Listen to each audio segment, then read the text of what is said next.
Hey everyone, we're back for Dose of Dirt, episode 4. I got this. You want me to do it?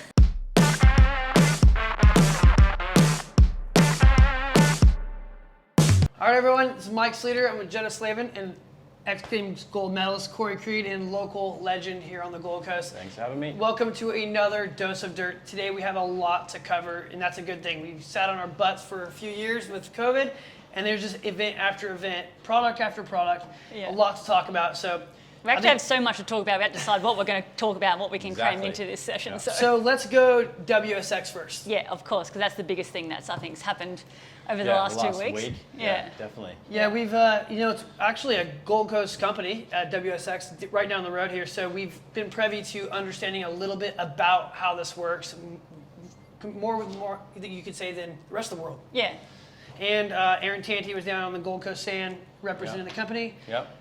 Enough about that. Let's jump into the racing. Man, we had a lot of talk about who wasn't there, why it wasn't a World Supercross, why there wasn't the best. But in my opinion, Corey, there's some heavy hitters there. Oh, I mean, like you can't go past Eli Tomac, Ken Roxon, and then the whole event in general. I think they've succeeded on every level. There's no expense spared. No. The racing, the location.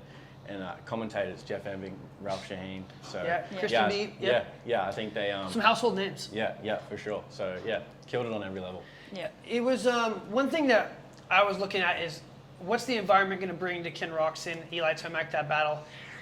Unfortunately, Ken Roxon did what he did all season.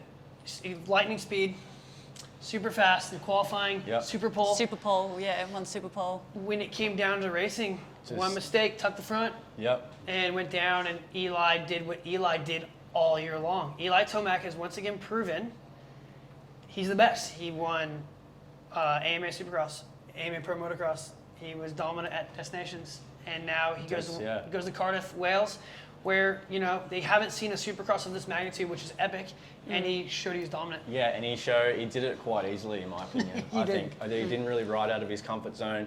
Kenny just kind of did because he felt like he had to. Yep. With being away from Honda now and doing all that. So, but he was put under pressure, and kind of didn't perform. Didn't perform. So yeah, he is leading the points, and that is because Tomac was a wild card. So, Jenna, that's one thing. You have the Justin Braytons, the Josh Hills, the Vince Frieses.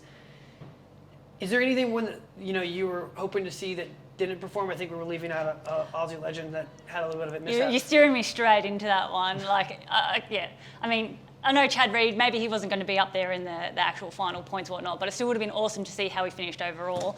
And being an Aussie, but yeah, I was bummed to see that he crashed out in the heat.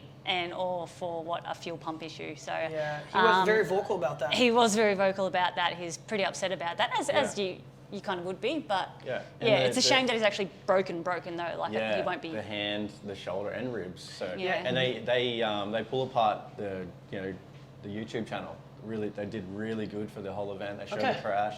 So make sure you check that out. As they went right into depth. Oh, on that really note, cool. the whole World Supercross, the whole package of it has just been done so professionally. Really well. And for me, I thought, I want to watch the World Supercross. Googled how do I watch the World Supercross, and it came up on 7. Download the 7 app, and I could watch it. Beautiful footage, awesome. I don't know. Every time I try to watch a Supercross, it's like, where do you find it? You watch it on YouTube, and it's glitchy and it's gross and rah rah. But the presentation of the event, it was spot on, and it was good. And to wrap up, you had Eli Tomac winning 450s, Ken Roxon second, Vince Friese third, and Justin Brayton fourth, and Josh Hill fifth. And you know what? Friese surprised me, You look at the depth, and Friese rounds up front in AMA Supercross. Brayton won Daytona. He runs up front in Supercross. Then you have Josh Hill, man. We talked about this offline a little bit. Josh Hill on the Craig Dack CDR Yamaha. Man, he came out 5th overall. He rode solid. He did that quad in qualifying. And unfortunately for a CDR teammate, Aussie's own Luke Clout, first race back from injury, that on-off ate him up with a false neutral mishap. Ate him up good too. That's heavy. It was heavy. So we look for Luke Clout to hopefully make a return at his home race in Melbourne in 2 weeks' time, as well as Josh Grant. Will he return? He had a big crash on the same on-off. On-off, one of the most simple aspects of the track, the on-off, 3 foot, 5 foot, 3 foot. That's where Supercross leaves you no room for error. It's not the crash, it's the sudden stop. And as you saw with Chad, Josh. And you don't ever expected that, as you've seen even with Chad. No one expected it with the fuel pump. He was ready to get onto it, but obviously he didn't get the return in the bike. So yeah, I mean, in the MX1 class, you know, Ken Rocks is leading the points going into Melbourne, round 2. Vince Freeze second, Brayton third. Like I said, I look for Joey Savacci to actually assert himself. Yes, the Rick Weir racing team isn't probably the coolest looking team out there right now, but they have some fantastic riders. And we'll move on to the 250 class with another Rick Weir racing rider, Shane McElrath, taking the win. Yeah. And I think this is a big turning point for Shane McElrath. He came from a very dominant Star team, and before that, Red Bull, Troy Lee Designs, KTM, and then he made that transition to 450, and he's not been able to shine, and he's been basically fill-in ride after fill-in ride, and for Shane to get that win on, you know, he didn't win a moto, but he was consistent. I watched his style on the bike. He looked like he's back to his old form. Yeah, and there's a little capitalised in, you know, the big picture. So I think Shane's probably needed to take a step back to take a few forward. I agree. I think that's great. Good and Mitchell Oldenburg, I feel, had it. He rode really good. He had it. Bumped for the crash. And he made a poor decision trying to triple and just T-bone that was I'm sure what happened. Brain fart move by Oldenburg, but man, I have to say the old guys again holding it down. Chris Blows, he's guy I grew still there. Still there on the Bud Racing Kawasaki. Yeah. Consistency is key, just like Brayden. The old dog's running consistent, putting the laps in, doing really well. But Aaron Tanti. Yes, it was good to see Aaron up there. And no, he crashed in the heats, and I was like, immediately like, oh no, please be okay. We need the Aussies up there. But for him to still finish 5th, like missing off podium, stoked. So hopefully he has a better round down in Melbourne next weekend. Yeah, good run into Melbourne for Tanti. I mean, he's there, so. Yeah, the points are like 3 or 4, between 3 and 5, between the top 5 or something. Wilson Todd rode really well on the Genuine Honda. He finished 9th. And Matt Moss, actually, I really thought Matt Moss rode quite well. He had some unlucky... Great start. Right there at the front of the race. But a few issues. I think he will be someone to watch. And notable guys like Justin Bokel, former West Coast champ, and Cole Seeley, former runner-up. Seeley rode real good in the last main. Like, he was right there with Oldenburg, I thought. And Max Anstey, one of the UK's own, he won a moto. And that was really cool. And this shows that dynamic of that global series, having someone from that side of the country. Pretty local. Yep. So, cool. You know, overall, I think we can all say that we were impressed with WSX's definitely. Definitely. Yeah, I'm looking forward to the next round. And selfishly, you know, as you as an MXstore ambassador and us working here, we might be a little bit more behind it due to us being the title retail sponsor for Melbourne. So make sure you come see us at Melbourne. We'll have a setup. We'll be there doing VIP track walks, all sorts. So stay tuned for more to come with WSX and MXstore very shortly. Yep. Moving on. We got Show and Shine.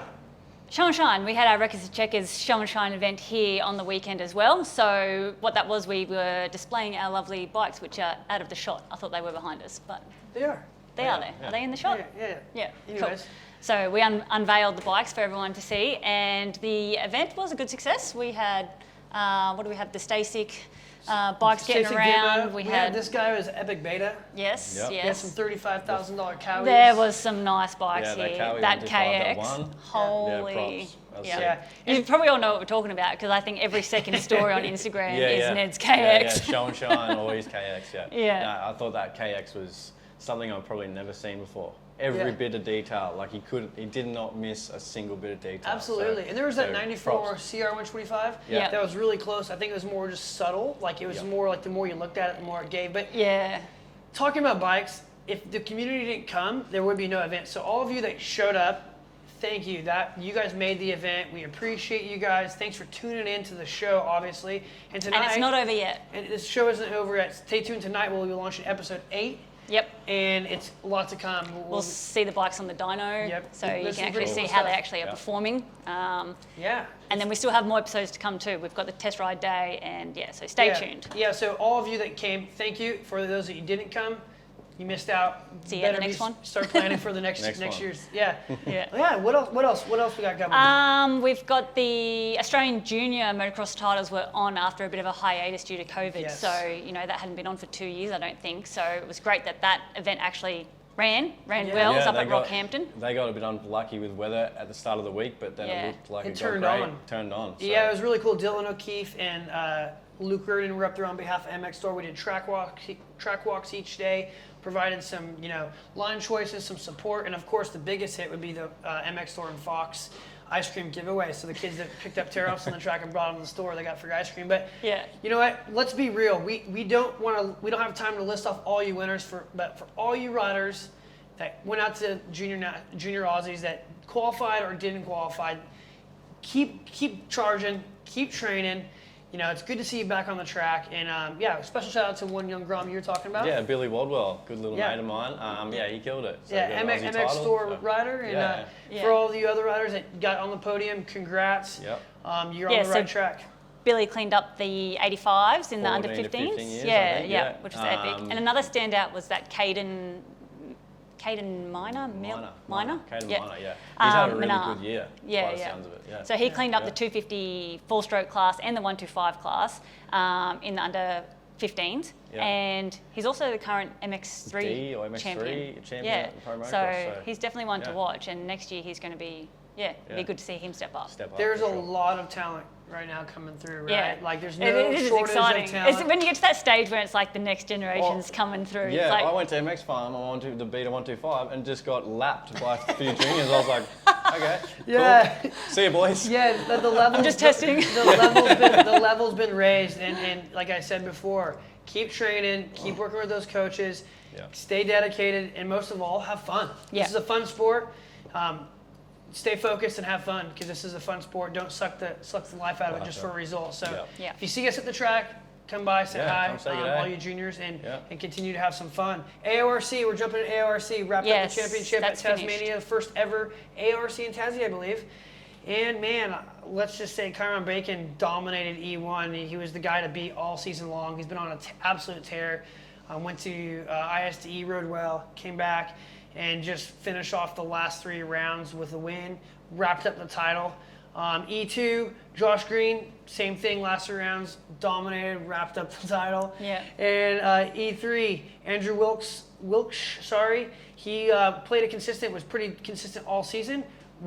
Finished on the box the last couple rounds and ended up with the title. And EJ, Ryan McGilvray, he won the title, so hats off to him. And then EW, Jess Gardner. Yeah, Jess Gardner Ballar's cleaned up own. there. Yep, she had pretty consistent rounds on the top of the podium for most of the rounds, so that was good to see. But she did have Emily Carlson hot on her tail, so maybe next year things might shuffle around there. Yep. But all the champions in all the grades were all consistently Consistent up there. there every So round. Yeah, and talk about talent. Our off-road Yeah. talent in Australia is world class. It shows in the ISDE, and unfortunately Todd Waters making that transition in double duty from MX to off-road. Yeah. He was out the last couple of rounds because of ISDE, but. Yeah. I feel Props, we need though. to get to Yeah. AORC because we are as a title sponsor of the event, and we need to make sure we get there, we get to see it. So rebooting for 23, we'll see more of a presence from our MXstore crew, I believe, at the AORCs.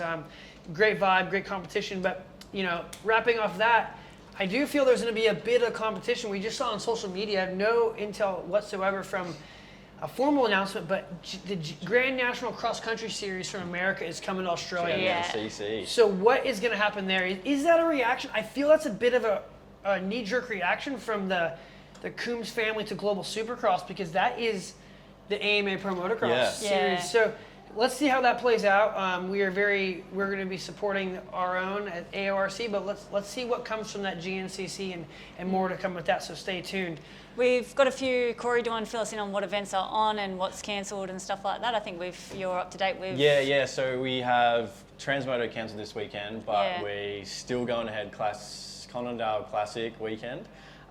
We had the 125 Cup Dust Hustle qualifier that we're going to cancel, and we're just going to go to 12 invited riders for the Dust Hustle event on the 5th of November. The lineup's really good. So far, my riders for the lineup for 125 Cup is awesome. We've got a few guys coming over from Europe and America that are back in the country right now. I'm not going to say any names yet, but the lineup is. Well, Yeah. we're going to struggle. Well, I know I think your missus will lap me around the flat track. I am not a flat track guy. I enjoy having to go and ripping it around, and Too bad your ACL's busted because you'd be better I'll be off. spectating. Yeah. Corey, it's a great thing you're doing with this Dust Hustle 125 Cup. As you know, Corey's a big advocate for pushing 125, having fun, keeping it safe, and just having a good time with your friends. But the quick snapshot of what the Dust Hustle 125 Cup is.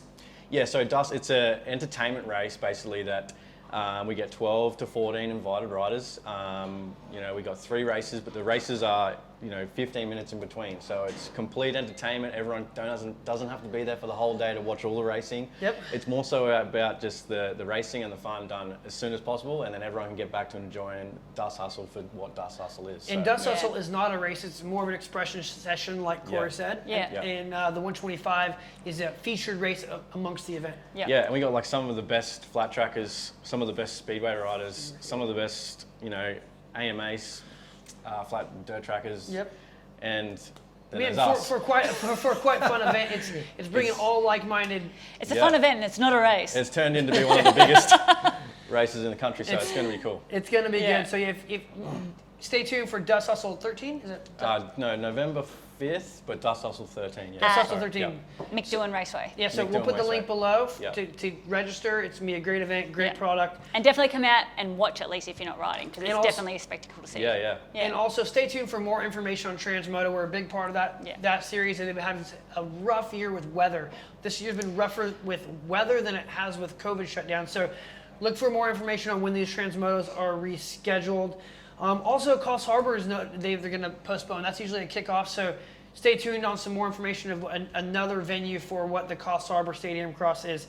That's pretty interesting. We came across that on social media. But this weekend, Conondale Classic Weekend, epic location, vintage bikes, great vibes. Are you heading out? You said you might be heading out? Yeah, I'm going to head out and have a look. It is just one of those weekends away that, it's a really good environment. I know they've got swap meets, they've got racing, they've got market stalls on, they've got displays, they've got show and shines. Like they get a huge crowd out there for this weekend. All the mad vintage frothers. Sounds like you get it all out there.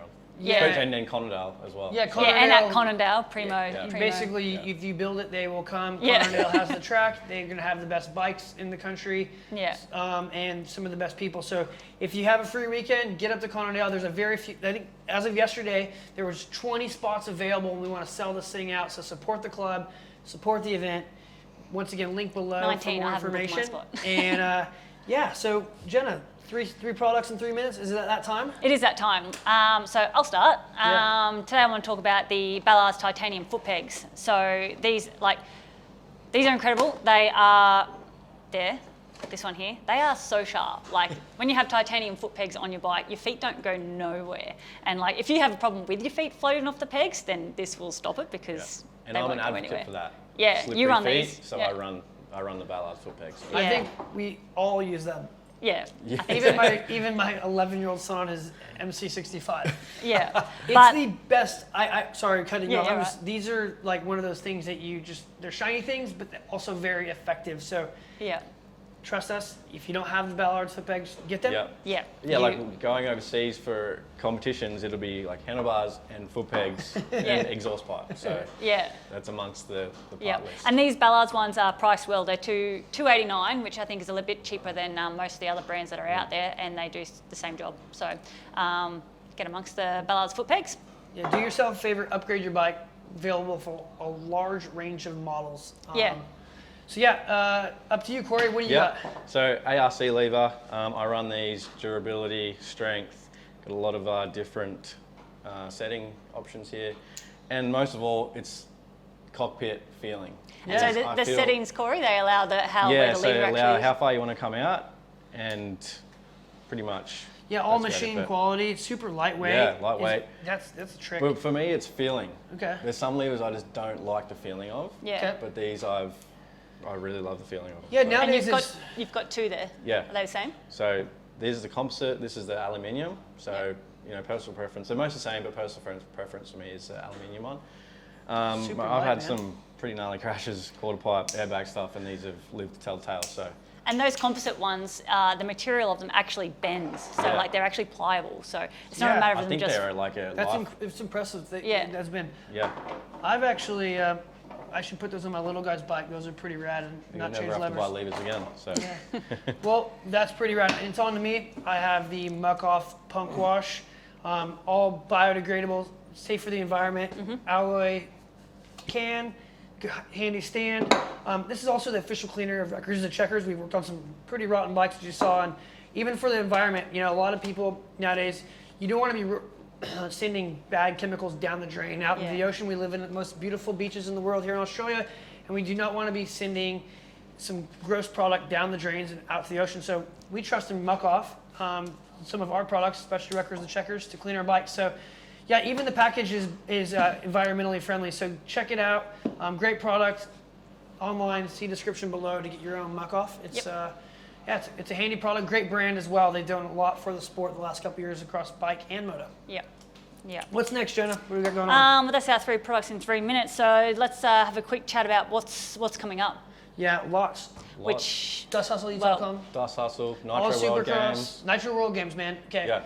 Jo, talked about him. Jo from, give us a little background. He's going for the what? Jo Archer, he's, I don't think I can say too much, but Okay. I think Jo and Harry are definitely ones to Harry look Bink? out for. Harry Bink.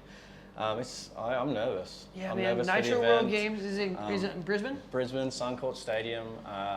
Yeah, they're the two that stand out for me right now. And it'd just be cool to, I'll be there and just be there for the event.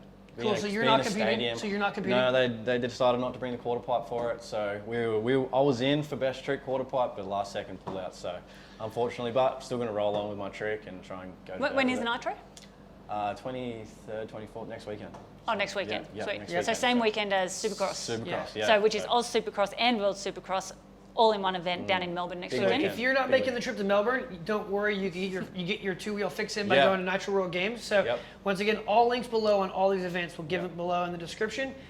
And yeah, that brings us into what's next for us. We're gonna be heading down to Melbourne. You're gonna go see the the Monza crew down in Melbourne for some stuff. I'll be going to Melbourne Supercross for World WSX on Saturday and Oz SX on Friday. Yeah. Yes. Another event coming up is that Gemma Wilson's just announced a women's trail ride day weekend down in Melbourne. So she's not ever done one down south before, one of these events. So that's happening on the 30th, 3rd and 4th? 3rd and 4th of December. Yeah. And it'll be in Vic. So stay tuned. We're more information on that. It's presented by MXstore. So we're really. But all you women down south, this is your opportunity to get amongst one of those events. They're awesome fun. Yeah. So, gosh, well, we got to get to it because we got to plan for records tonight. Yeah. We got a lot going on. It's going to go live soon. We got socials to post. We got DMs to respond to. We got products to get on the site. Got orders to Yeah, order. it's been good to watch. So good job. Yeah. It's So awesome. tonight, Yeah, stay loving tuned it. for Records the Checkers, episode 8.